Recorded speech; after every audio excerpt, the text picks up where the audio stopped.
ಮೋದಿ ಬರಬೇಕಾಗಿತ್ತು. ಅಧ್ಯಕ್ಷರೇ, ನಾನು ಬಹಳ ಹೊತ್ತು ಮಾತಾಡ್ಬಿಟ್ಟಿದ್ದೀನಿ, ಸಮಯ ಕೊಟ್ಟಿದ್ದೀರಿ. ಬಹಳ ಹೊತ್ತು ಮಾತಾಡಿದ್ದೀನಿ, ಸಮಯ ಕೊಟ್ಟಿದ್ದೀರಿ. ನಿಮಗೆ ಧನ್ಯವಾದಗಳು. ಇವತ್ತು ನಮ್ಮ ರಾಜ್ಯಪಾಲರ ಭಾಷಣದ ಮೂಲಕ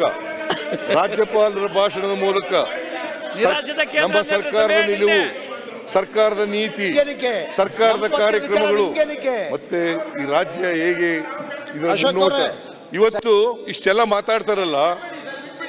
ಬಸವಣ್ಣವರಿಗೆ ವಿಶ್ವಗುರು ಬಸವಣ್ಣ, ಮಾತಾಡ್ತಿದ್ದಾರೆ ವಿಶ್ವಗುರು ಬಸವಣ್ಣ ಸಾಂಸ್ಕೃತಿಕ ನಾಯಕ ಅಂತ ಮಾಡಿದವ್ರು ಯಾರು?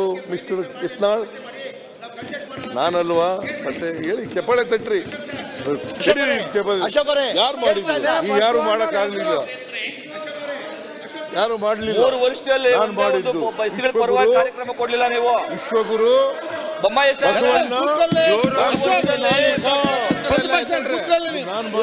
ಯಾಕೆ ನೀವೆಲ್ಲ ಮಾತಾಡ್ತೀರಿ? ಸುಮ್ಮನೆಯಲ್ಲಿ ನಿಂತ್ಕೊಂಡ್ರೆ ಏನ್ ಪ್ರಯೋಜನ? ಬಸವಣ್ಣನವ್ರ ಬಗ್ಗೆ ಮಾತಾಡ್ತಾರೆ.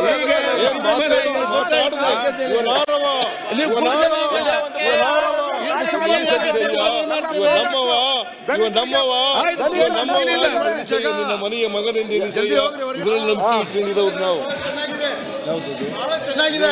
ಇವ್ರು ಬಾರಿ ಬಾಯಿ ಮಾತು